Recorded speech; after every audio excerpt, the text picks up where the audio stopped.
আপনাকে ঘিরে সব দুঃখগুলো যেন বেশি নিজের হয়ে ওঠে।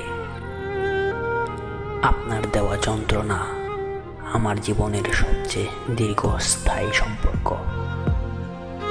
আমি তো চাইলেই ভুলতে পারতাম, চাইলে অভিমানও করতে পারতাম, কিন্তু কি এক অদ্ভুত দুর্বলতা।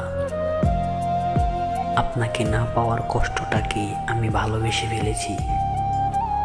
আমি ইচ্ছা করে মাঝে মাঝে কষ্ট পেতে চাই, শুধু আপনার স্মৃতিটুকু একটু কাছাকাছি পেতে।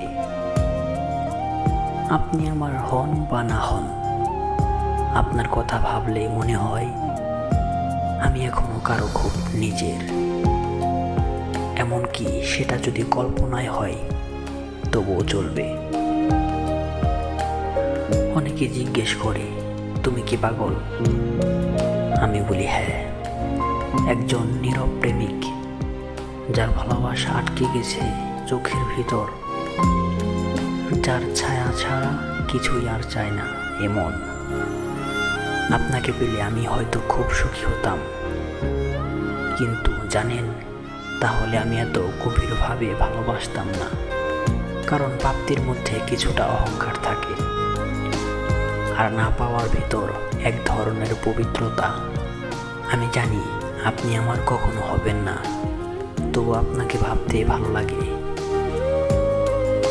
আপনার ব্যস্ততা, আপনার নীরবতা, আপনার দূরত্ব, সব কিছুকেই আমি এক ধরনের আপন করে ফেলেছি। আমি তো চাইনি সুখী হতে, আমি চেয়েছি আপনাকে ভালোবাসতে। নির্বাক, নিঃশব্দ, নিঃস্বার্থ হয়ে। আপনি যদি কখনো আমার গল্পের পৃষ্ঠা পড়েন, তাহলে জানবেন আমি ভালোবাসা লিখিনি, আমি লিখেছি আপনাকে। আপনার হেরে যাওয়া ক্লান্ত চোখ, অবহেলা সবই আমার কবিতার ভাষা।